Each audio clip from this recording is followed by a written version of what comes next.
नमस्कार साथियों। तो जैसा कि हमने आपसे कहा था कि हम आपके लिए कुछ न्यूमेरिकली क्लास भी लाएँगे, कुछ न्यूमेरिकल भी करा देंगे, इम्पोर्टेंट न्यूमेरिकल। तो उनमें से आज हम कुछ न्यूमेरिकल शुरू करते हैं और एक न्यूमेरिकल हमने आपको बोर्ड पर लिख रखा है, ठीक है? और क्या करेंगे कि हम जैसे कि पैटर्न देखते आ रहे हैं पेपर का, पहले क्या होता था, एक आध ही न्यूमेरिकल आता था, लेकिन आजकल 3-3 4-4 न्यूमेरिकल आते हैं। तो इसी के पर्पज़ से हमने क्या किया है, कुछ न्यूमेरिकल की क्लास आपके लिए बनाई है। तो आप इस क्लास को देखिएगा और अपने और साथियों को बताइएगा। तो हम न्यूमेरिकल फटाफट से स्टार्ट करते हैं। तो न्यूमेरिकल इस तरह का है आपका, कहा है कि अपचाइड ट्रांसफार्मर में वोल्टेज 11,000 वोल्ट से 440 वोल्ट में परिवर्तित होता है। यदि प्राथमिक कुंडली में फेरों की संख्या इतनी है, तो द्वितीयक कुंडली में फेरों की संख्या पता कीजिए। अच्छा, अब आपने सवाल देखा होगा या नहीं देखा होगा, तो आपको अभी करा रहे हैं। तो आपने पढ़ा होगा ट्रांसफार्मर और ट्रांसफार्मर के प्रकार पढ़े होंगे। ट्रांसफार्मर 2 तरह का होता है, एक अपचाइड ट्रांसफार्मर, दूसरा उच्चाइड ट्रांसफार्मर। इनके बारे में आपको हल्की-सी जानकारी होनी चाहिए कि ट्रांसफार्मर जो होता है वो करता क्या है? वो प्रत्यावर्ती वोल्टेज को या तो बढ़ा देता है या घटा देता है। इसी वजह से ये 2 प्रकार का होता है, अपचाई और उच्चाई, स्टेप अप और स्टेप डाउन। ठीक है? इनमें से हमसे कहा है कि अपचाइड ट्रांसफार्मर। अब हमें अपचाइड ट्रांसफार्मर के बारे में हल्की-सी जानकारी ये होनी चाहिए कि हम ये पता होना चाहिए कि भाई अपचाइड ट्रांसफार्मर में जो फेरों की संख्या होती है, कुंडली होती है ना कॉइल्स, उनमें फेरों की संख्या किसमें ज़्यादा होती है, किसमें कम होती है। तो अगर आपने पढ़ा होगा तो ये देखा होगा कि अपचाइड ट्रांसफार्मर में जो होता है, वो प्राथमिक कुंडली में फेरों की संख्या अधिक और द्वितीयक कुंडली में फेरों की संख्या कम होती है। इसलिए इसे अपचाइड ट्रांसफार्मर कहते हैं। ठीक है? तो इसी के पर्पज़ से आपको ये सवाल दिया है, तो इसको सॉल्व करते हैं। तो दिया क्या है कि अपचाइड ट्रांसफार्मर में वोल्टेज जो है वो 11,000 वोल्ट से 440 हो जाता है। तो 11,000 यहाँ ज़्यादा क्यों लिखा है? तो अभी हमने आपको बताया कि अपचाइड ट्रांसफार्मर में जो प्राइमरी कॉइल होती है, जो प्राथमिक कुंडली होती है, उसमें फेरों की संख्या ज़्यादा होती है। ज़्यादा होती है इसलिए इसकी वोल्टेज ज़्यादा है और द्वितीयक कुंडली में फेरों की संख्या क्या होती है? कम होती है, इसलिए इसको 440 वोल्ट है। तो पहले हमें जो दिया है, हम वो लिख लेते हैं। दिया क्या है? तो वोल्टेज दिया है प्राथमिक कुंडली का। तो ऐसे लिखेंगे, प्राथमिक कुंडली का वोल्टेज। तो वोल्टेज को V से दर्शाते हैं और चूंकि प्राइमरी कॉइल है इसलिए इसे P से दर्शाएंगे। तो प्राथमिक कुंडली का वोल्टेज कितना दे रखा है? 11,000 वोल्ट। और वैसे भी आपको मालूम होना चाहिए कि वोल्ट किसका मात्रक है? अब वोल्टेज का मात्रक है इसलिए वोल्टेज दिया है। दूसरा आपको क्या दिया है? 440 वोल्ट में परिवर्तित होता है। तो 11,000 से 440 हो जाता है, मतलब ये द्वितीयक कुंडली का है। तो द्वितीयक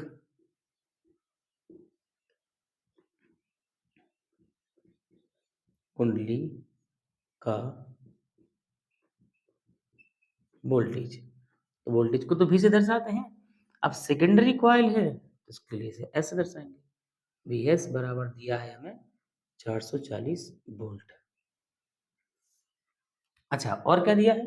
और दिया है यदि प्राथमिक कुंडली में फेरों की संख्या दी है, तो यहाँ ये भी मेंशन कर देंगे। सबसे पहले आपको यही मेंशन कर देना है जो सवाल में दिया है। प्राथमिक कुंडली में फेरों की संख्या। तो फेरों की संख्या को किससे दर्शाते हैं? तो उसको दर्शाते हैं n से। और हमें दिया क्या है? प्राथमिक कुंडली में फेरों की संख्या माने Np बराबर कितने हैं? 8,000 फेरे हैं। और द्वितीयक कुंडली में फेरों की संख्या हमसे पूछ रहा है, तो जमा दें। द्वितीयक कुंडली में फेरों की संख्या। NS बराबर मालूम करनी है। तो फेरों की संख्या को N से दर्शाते हैं और द्वितीयक कुंडली का है ना सेकेंडरी कॉइल है इसलिए S। ये तो हमने इतना सब कुछ उठा कहाँ से लिया जो सवाल में दिया है। इतना तो आपको जमा लेना है, इतना तो आप भी कर लेंगे आसानी से। फिर जो कि आपने ट्रांसफार्मर का सिद्धांत पढ़ा होगा उसमें ये पढ़ा होगा कि NS अपॉन NP मतलब द्वितीयक कुंडली और प्राथमिक कुंडली का अनुपात या रेशो बराबर होता है VS अपॉन VP मतलब सेकेंडरी कॉइल का वोल्टेज अपॉन प्राइमरी कॉइल का वोल्टेज या द्वितीयक कुंडली का वोल्टेज बटे प्राथमिक कुंडली के वोल्टेज के बराबर होता है। यहाँ से जो वैल्यू हमें दी है वो हम यहाँ रख देंगे। तो चूंकि हमें NS नहीं दिया है NP दिया है तो NP की जगह NP की वैल्यू NP कितना है 8000, VS कितना है VS 440 अपॉन VP कितना है VP है 11000। यहाँ से करेंगे क्या, यहाँ से इस 8000 को पक्षांतर कर देंगे तो यहाँ बचेगा NS बराबर 440 ठीक 11000 और ये 8000 यहाँ गुणा में आ जाएगा। अब करेंगे ऐसे कि 3 शून्य से 3 शून्य क्रॉस कर देंगे 11 से आप काटोगे इसको डिवाइड करोगे तो 11 एकम 11 11 चौके 44 और ये 0 और 8 का इस 40 में गुणा करोगे तो कितना हो जाएगा 32 8 चौके 32 और ये 0 तो 320 क्या फेरे। ये आ गया आपका आंसर कि द्वितीयक कुंडली में फेरों की संख्या जो है वो 320 फेरे हैं। ठीक है, तो आपको ये सवाल हमने करा दिया। अगर इसमें कहीं भी दिक्कत हो, कोई भी परेशानी हो, कोई भी चीज़ आपको समझ ना आई हो तो आप इसको क्या कीजिए कमेंट बॉक्स में अपना जवाब लिखिए। हम इसको आपको यथोचित जो भी इसका सही रिप्लाई होगा आपको रिप्लाई कर देंगे। साथ साथ आपको अगर वीडियो पसंद आई हो तो लाइक शेयर सब्सक्राइब जरूर करें और अपने दोस्तों को भी बताएं ताकि उनके भी जो 2-2 नंबर के 2-3 न्यूमेरिकल आते हैं वो भी उनको आसानी से मिल जाए और आपको भी इससे फ़ायदा हो। ठीक है, तो आप इसको नोट कीजिए।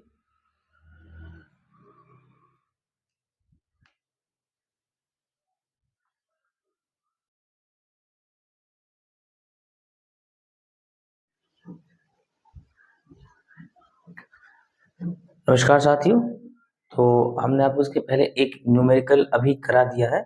अभी हम एक न्यूमेरिकल और देखने वाले हैं तो इसको भी जल्दी-जल्दी शुरू करते हैं और धीरे-धीरे करके आपको 3-4 न्यूमेरिकल और आज की आज करा देंगे। ठीक है, तो ये न्यूमेरिकल देखते हैं हम।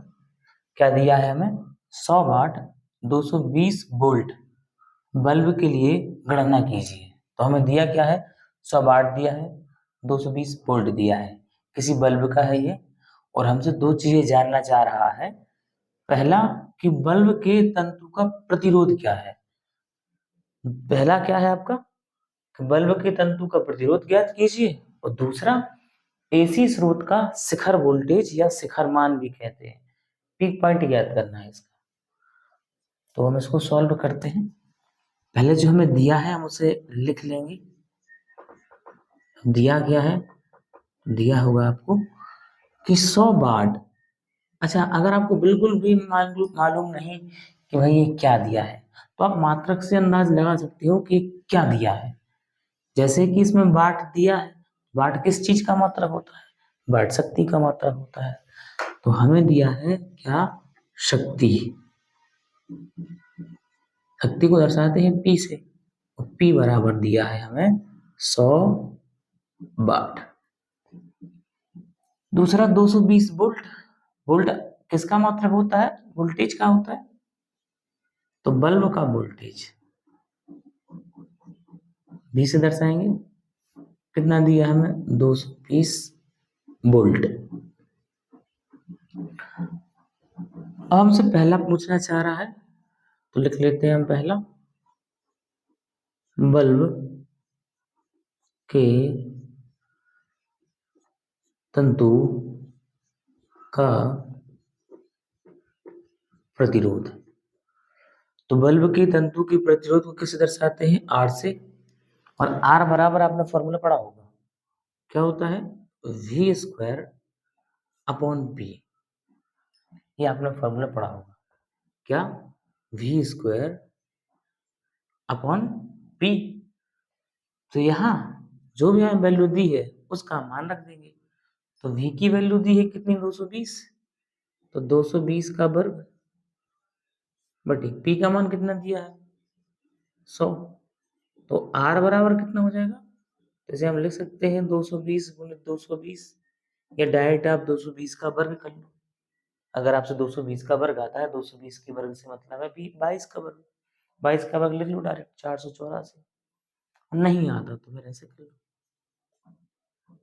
तो एक शून्य से एक शून्य गया, एक शून्य से एक शून्य गया, आर बराबर, तो 22 से 22 गुणा करोगे कितना आ जाएगा, 484।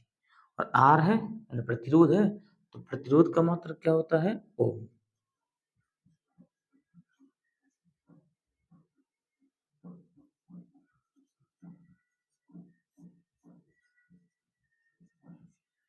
ये रहा आपका पहला।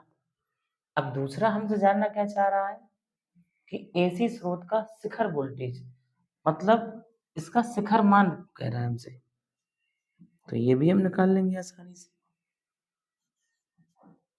एसी स्रोत का शिखर वोल्टेज, शिखर वोल्टेज मतलब शिखर मान, इसका शिखर मान, तो शिखर वोल्टेज को दर्शाएंगे वी नॉट से। वी नॉट बराबर आपने पढ़ा होगा रूट मीन स्क्वायर में, वी इक्वल टू होता है we the root 2।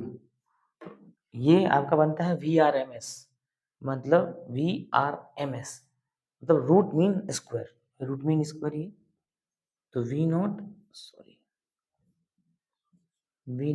Equal to, V की वैल्यू सवाल में दे रखी है कितनी है, 220 वोल्ट इनटू रूट 2। तो रूट 2 का अगर आपको मालूम हो तो अप्रोक्सीमेट इसकी वैल्यू होती है 1.414। आप चाहो तो यहाँ आसानी से यहाँ मेंशन कर सकते हो कि रूट 2 की वैल्यू इतनी होती है। बस इसको इससे गुणा कर दो, तो इसको गुणा करोगे तो लगभग इसका आंसर आएगा 311.08 वोल्ट। तो ये रहे आपके दोनों आंसर, ये आंसर एक रहा आपका ये, और एक ये रहा। तो इस तरीके से आप क्या कर सकते हैं, दोनों चीजें निकाल सकते हैं। ठीक है, अगर आपको इसमें कोई दिक्कत परेशानी हो तो जरूर बताएं हम, ठीक, समझने में कहीं दिक्कत हो, स्पीड को लेकर कोई दिक्कत हो कि सर स्पीड थोड़ी सी आप तेज पढ़ाते हैं या धीमी पढ़ाते हैं, तो आप स्पीड को भी क्या करेंगे, मेंटेन करके चलेंगे। तो आप इसको नोट कर लीजिए, फिर अगला सवाल देखते हैं।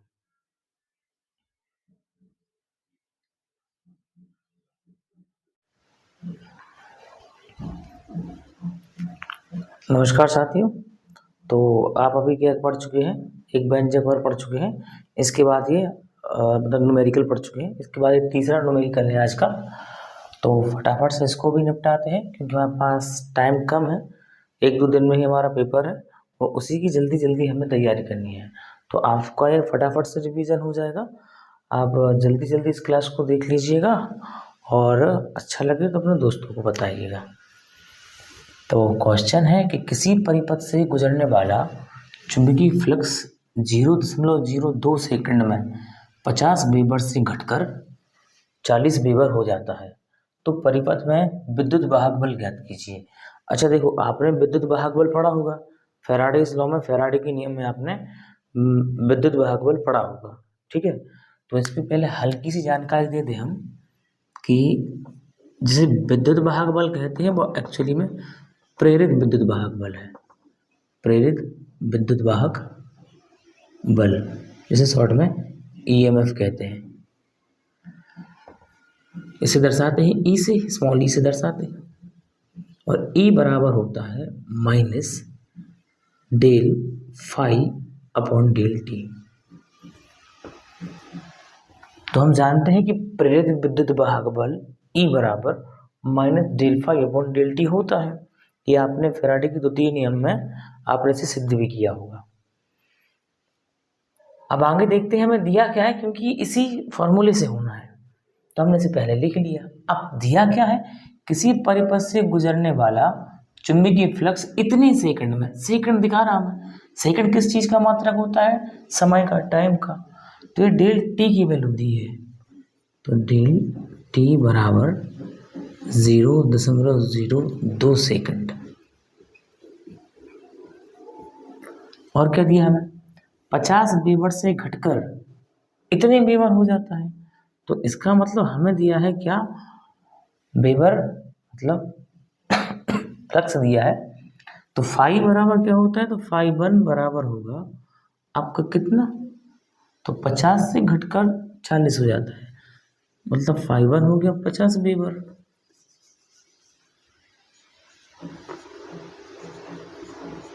ये डब्ल्यू भी है, वेबर है।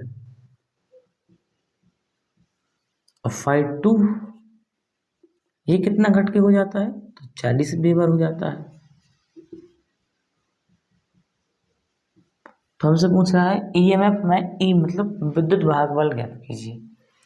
तो देखो, जैसा कि हम जानते हैं कि ई बराबर मतलब प्रेरित विद्युत वाहक बल बराबर minus del phi upon del t होता है। अगर हम इस डेल फाई को ऐसे लिख दें, आपने पढ़ा होगा डेल फाई बराबर होता है phi 2 minus phi 1 upon del t. 2 minus 1 अंतिम माइनस प्रारंभिक या फाइनल माइनस इनिशियल, ये आपने डेल फाई के बारे में पढ़ा होगा। तो यहाँ हम वैल्यू रख देंगे, ई बराबर माइनस फाई 2 की वैल्यू कितनी है 40 माइनस फाई 1 की वैल्यू कितनी है 50 और डेल टी की वैल्यू कितनी है 0.02 सेकंड। ये इसे शॉर्ट आउट करेंगे तो इसे घटा लो, माइनस का 10 बचेगा और ये एज इट इज साइड में कर देते हैं, नीचे दिखेगा नहीं आपको। तो ई बराबर माइनस का माइनस से गुणा करोगे कितना हो जाएगा प्लस 10/0.02। अब या तो इससे भाग दे लो, वरना भाग देते नहीं बनता। तो यहाँ हम क्या करेंगे, दशमलव हटा लेंगे, तो 10 और इसे रख दिया पूरा 2। अब देखते हैं दशमलव के बाद कितने अंक हैं, तो दशमलव के बाद 2 अंक हैं। तो अगर हम नीचे दशमलव हटाते हैं तो ऊपर शून्य बढ़ाते हैं, और ऊपर दशमलव हटाते हैं तो नीचे बढ़ाते हैं शून्य। तो हम नीचे का दशमलव हटा रहे हैं तो ऊपर शून्य बढ़ाएंगे। कितने शून्य बढ़ाना है सर, तो दशमलव के बाद जितने अंक होंगे उतने शून्य बढ़ाना है। तो दशमलव के बाद दो अंक हैं तो ऊपर 2 शून्य बढ़ा देंगे। तो ए बराबर आप 2 से डिवाइड करोगे तो कितना आ जाएगा 500। तो हो गया आपका 500, ये आपका आंसर रहा। ठीक है, तो इसे आप नोट कीजिए और कोई दिक्कत हो तो आप इसे कमेंट में बताइए, हम उसको रिजॉल्व कर देंगे। नोट कीजिए।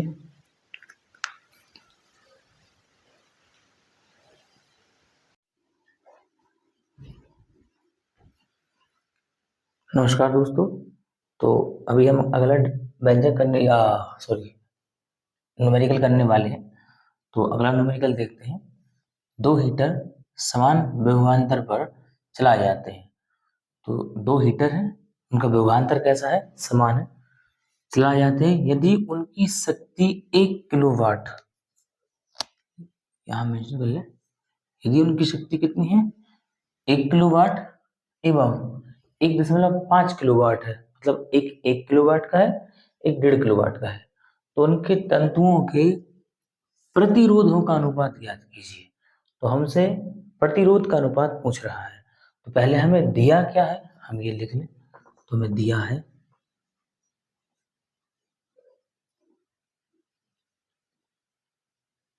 तो उनकी शक्ति दी है, शक्ति मतलब P1 बराबर कितना है 1 किलोवाट, 1 किलोवाट। तो 1 किलोवाट को हम वाट में कन्वर्ट करेंगे तो हम जानते हैं 1 किलोवाट बराबर कितने वाट होते हैं, तो 1000 वाट। इसे W से दर्शाया जाता है। तो P1 हो गया। P2 मतलब दूसरे हीटर की जो शक्ति दे रखी है वो कितनी है, 1.5 किलोवाट। तो इसे भी हम वाट में कन्वर्ट कर लेंगे, तो 1.5 किलोवाट बराबर कितना हो जाएगा, 1500 वाट। पूछा क्या है हमसे, प्रतिरोधों का अनुपात। इनके प्रतिरोध का अनुपात मतलब पहले हीटर का प्रतिरोध बटे दूसरे हीटर का प्रतिरोध बराबर हमें ज्ञात करना है। इतना तो आपको कर ही देना है सवाल में, कुछ बने या ना बने इतना तो आप कर ही आओगे। अब इसके बाद हम आपको डायरेक्ट एक शॉर्टकट एक फॉर्मूला बता दे रहे हैं प्रतिरोधों का अनुपात ज्ञात करने का। पहले हीटर का प्रतिरोध बटे दूसरे हीटर का प्रतिरोध बराबर होता है दूसरे हीटर की शक्ति बटे पहले हीटर की शक्ति। ये रिजल्ट आप याद रखें।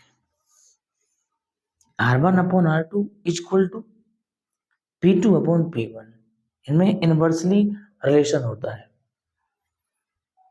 तो हमें R1/R2 पता करना है, जबकि P2 की वैल्यू दे रखी है 1500, P1 की वैल्यू दे रखी है 1000। आसानी से काटोगे तो 0 से 0 कटा, 0 से 0 कटा, 5 से काटोगे कितना आ जाएगा, 5 दिया 15, 5 दूनी 20। तो या तो इसको बटे में लिखो या इसको अनुपात में लिखो। तो R1/R2 बराबर कितना हो गया, 3:2 या 3/2 भी कह सकते हैं। तो ये इसका आंसर हो गया। अब यदि इसमें आपको कोई समस्या हो तो बताइएगा, हम इसको फिर से करा देंगे या जो भी संभव होगा वो उचित उपाय करा देंगे। आप इसे नोट कीजिए।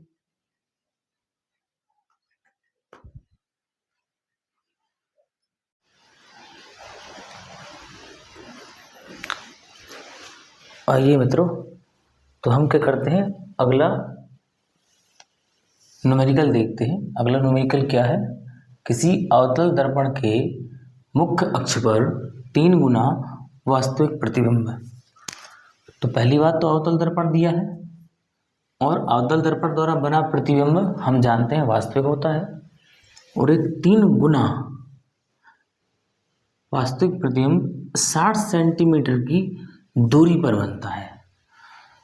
तो मतलब ये प्रतिबिंब दिया है हमें 60 सेंटीमीटर की दूरी है प्रतिबिंब की और 3 गुना है। तो हमसे क्या जानना चाह रहा है, वस्तु की दूरी, मतलब वस्तु कितनी दूर रखी होगी दर्पण से, और दर्पण की फोकस दूरी जान रहा है। तो पहले जो हमें दिया है हम उसे लिख देते हैं कि दिया क्या क्या है हमें। तो देखो दिया क्या है कि 3 गुना, ये 3 गुना है क्या, ये है आपका रैखिक आवर्धन। आपने पढ़ा होगा रैखिक आवर्धन, तो उसे दर्शाते हैं m से। तो m बराबर है 3। अब अच्छा हम जानते हैं कि अवतल दर्पण द्वारा बने प्रतिबिंब वास्तविक तो होते हैं, परंतु प्रतिबिंब हमेशा उल्टा बनता है, इसलिए m बराबर इसकी वैल्यू ली जाती है 3 तो, लेकिन -3 या ऋण का 3, ठीक है। और क्या दिया हमें, अब यदि ये समझना है कि -3 क्यों लिया या ऋण 3 क्यों लिया, तो उसके लिए आप देखना अवतल दर्पण द्वारा या अवतल दर्पण के अब जो चिन्ह परिपाटी पड़े होंगे उसमें देखना उसकी दूरी जो नापी जाती है वो माइनस में होती है। अब वास्तविक प्रतिबिंब कितना दिया है 60, तो प्रतिबिंब दिया हमें, ध्यान रखना क्या दिया है, प्रतिबिंब मतलब v बराबर ऋण 60 सेंटीमीटर। अब ऋण क्यों, क्योंकि प्रतिबिंब हम जानते हैं इनके द्वारा प्रतिबिंब भी कहाँ बनता है, तो उल्टा बनता है, इस वजह से -60 cm। ठीक, अब हमसे जानना चाह रहे हैं वस्तु की दूरी और दर्पण की फोकस दूरी। आओ, तो जबकि हम जानते हैं कि m बराबर क्या होता है, m बराबर, तो m बराबर होता है -v/u,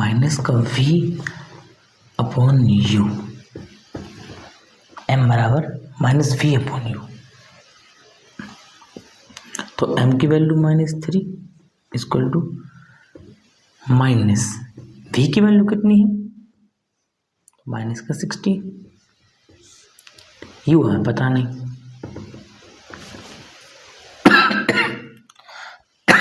sorry, -3 equal to minus minus plus 60 upon you.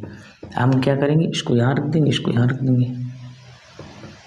तो u बराबर 60, इसको यहाँ पहुँचा दिया तो यहाँ आ जाएगा इस 3 से आप इसे डिवाइड सॉरी, u बराबर 3 से डिवाइड करोगे 20 दिया 60 माइनस 20 सेंटीमीटर, u की वैल्यू आ गई। तो एक तो आंसर ये निकाला है वस्तु की दूरी कितनी है, 20 सेंटीमीटर। अब और क्या कहा है, दर्पण की फोकस दूरी ज्ञात कीजिए। अच्छा, दर्पण की फोकस दूरी ज्ञात करना है तो हम दर्पण सूत्र लगा देंगे। दर्पण सूत्र क्या होता है, दर्पण सूत्र 1/f बराबर 1/v धन 1/u। 1/f तो हमें ज्ञात ही करना है, फोकस दूरी तो ज्ञात ही करनी है, बराबर 1/v, v मीन्स प्रतिबिंब। प्रतिबिंब हमें दिया है कितना, -60 ऋण 60 धन 1/u कितना दिया है, तो u दिया है ऋण का 20, 1/f बराबर ये हो गया 1/60, प्लस माइनस करोगे माइनस हो जाएगा, ये 20। ठीक, अब करते क्या है दोनों में से, तो हम 60-20 का एलसीएम ले लेंगे, 60 आएगा। अब इसको क्या करेंगे, इससे भाग देंगे, 60 कम 60, एक बार गया एक ऊपर, यहाँ 20 से भाग दोगे, ऋण 20 दिए 60, तो तीनों रिक ऋण का 4 60, 4 से डिवाइड करोगे तो 4 एकम 4 और 15 चौके 60, तो 1/f बराबर कितना आया, ऋण का 1/15। तो चूंकि हमसे केवल फोकस दूरी पूछ रहा है, ये जो निकला वो फोकस दूरी का व्युत्क्रम निकला, तो इसको पलट देंगे तो f बराबर हो जाएगा ऋण 15 सेंटीमीटर। यही आपका आंसर है। तो आपको दिया क्या है, दर्पण की फोकस दूरी, सॉरी आपको निकालना क्या था, दर्पण की फोकस दूरी और वस्तु की दूरी। तो आप इसे नोट कीजिए, तब तक हम अगला सवाल देखेंगे।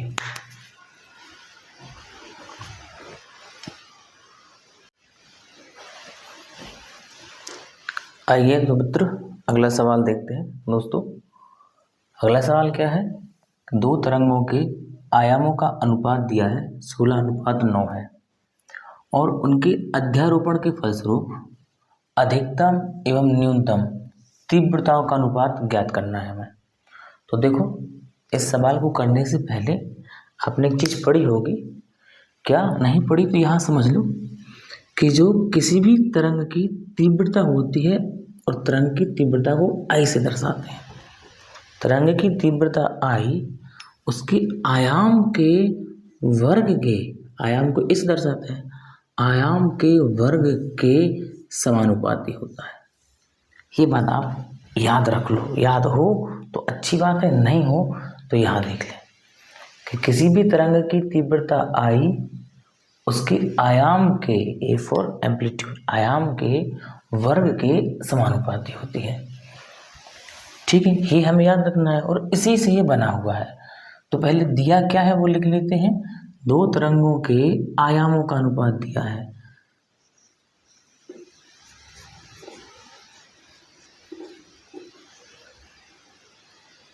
तो एक तरंग के आयाम को हम A1 नाम दे दें, दूसरे तरंग के आयाम को हम A2 दे दें, और A1 और A2 का अनुपात कितना दिया है, 16:9, मतलब 16/9। पूछा क्या है, अधिकतम एवं न्यूनतम तीव्रताओं का अनुपात। तो तीव्रता का अनुपात पूछा है, मतलब I maximum upon I minimum, ये पूछा है हमसे। तो जबकि हम जानते हैं कि I maximum upon I minimum बराबर, तो हमने रिलेशन देखा ही है कि I जो है वो A की वर्ग के समानुपाती होता है, डायरेक्टली प्रोपोर्शनल होता है। तो I तो मैक्सिमम कब होगा, जब दोनों तरंगे जुड़ेंगे, तब A1 धन A2, और इसका वर्ग क्यों के वर्ग है, अपॉन मिनिमम कब होगा, जब इनके आयाम कम होंगे या इनके आयामों का डिफरेंस A1 माइनस A2। तो मैक्सिमम में दोनों के आयाम जुड़ जाते हैं और मिनिमम में दोनों का आयाम घट जाते हैं। अब यहाँ आप वैल्यू रख लो, A1 की वैल्यू 16 धन 9 और ये 16 माइनस 9, यहाँ इसका वर्ग, यहाँ इसका वर्ग, तो 16 और 9 25, 25 का वर्ग 625, 16 में से 9 कितना बचा 7, 7 का वर्ग 49। बस यही आपका आंसर हो गया, I maximum upon I minimum.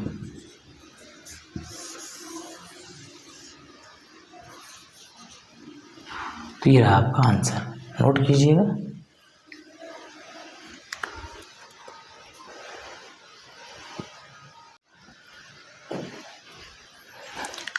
आइए दोस्तों, तो अगला सवाल देखते हैं क्या दिया है। एक इलेक्ट्रॉन को 100 वोल्ट विभवांतर से त्वरित करने पर उसके द्वारा प्राप्त ऊर्जा का मान इलेक्ट्रॉन वोल्ट एवं जूल में ज्ञात कीजिए। ये ज्ञात करना है हमें, ठीक है। तो दिया क्या है पहले ये मेंशन कर लें।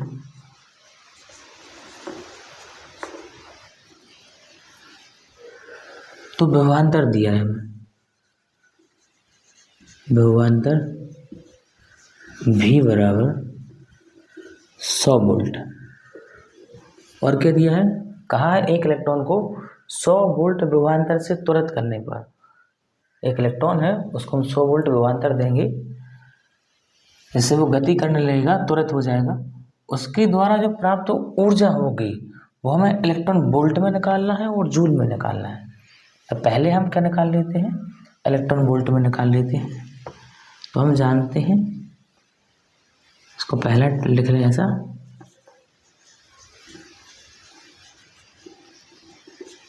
इलेक्ट्रॉन द्वारा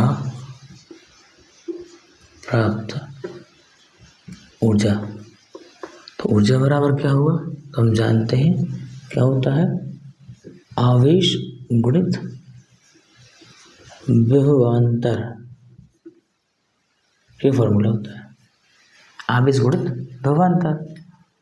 आवेश तो कितना आवेश है, तो एक इलेक्ट्रॉन, एक इलेक्ट्रॉन, तो हमने यहाँ लिख दिया आवेश अपना एक इलेक्ट्रॉन, विभवांतर कितना है, तो 100 वोल्ट, 100 वोल्ट। तो इसको 100 से 1 से गुणा करोगे, 100 एकम 100 और ये इलेक्ट्रॉन वोल्ट। तो पहला तो हमसे ये पूछा था इलेक्ट्रॉन वोल्ट याद कीजिए, तो आपका तो पहला आंसर ये हो गया। तो इलेक्ट्रॉन द्वारा जो प्राप्त ऊर्जा होगी वो किसके गुणनफल के बराबर होगी, तो आवेश, कितना आवेश या कौन सा आवेश गुणित उसको कितने विभवांतर से आप त्वरित कर रहे हो, तो आवेश गुणा विभवांतर। तो आवेश क्या है, एक इलेक्ट्रॉन है, अगर 2 इलेक्ट्रॉन होता तो 2 लिख देते, 3 इलेक्ट्रॉन होता 3 लिख देते, और विभवांतर कितना है 100, इन दोनों को गुणा करेंगे तो कितना आएगा 100 इलेक्ट्रॉन वोल्ट। तो पहला हमसे पूछ रहा था कि इलेक्ट्रॉन वोल्ट में बताइए, अब हमें ज्ञात करना है जूल में, तो दूसरा जो है वो जूल में। तो आप जानते हैं कि एक इलेक्ट्रॉन वोल्ट बराबर कितना होता है, एक इलेक्ट्रॉन वोल्ट बराबर 1.6 गुणित 10 की पावर 19 जूल होता है।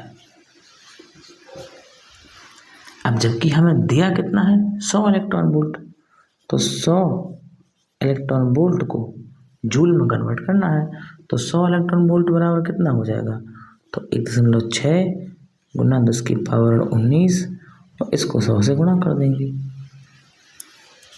अब 1.6 गुणित 10 की पावर 19 गुणित 100 को क्या लिखा जा सकता है, 10 का वर्ग, और आपने पढ़ा होगा कि अगर बेस सेम हो और गुणा का निशान लगा हो, यानी आधार बराबर हो, तो गुणा में घातें जुड़ जाती हैं। तो यहाँ 19 में आप माइनस का 19 में आप 2 जोड़ोगे तो कितना बचेगा, माइनस का 17।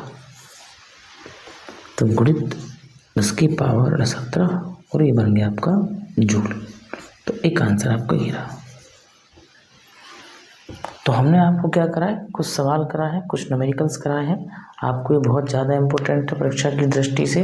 लास्ट के 2-3-4 कराए हैं, वो बहुत ज़्यादा इम्पोर्टेंट हैं।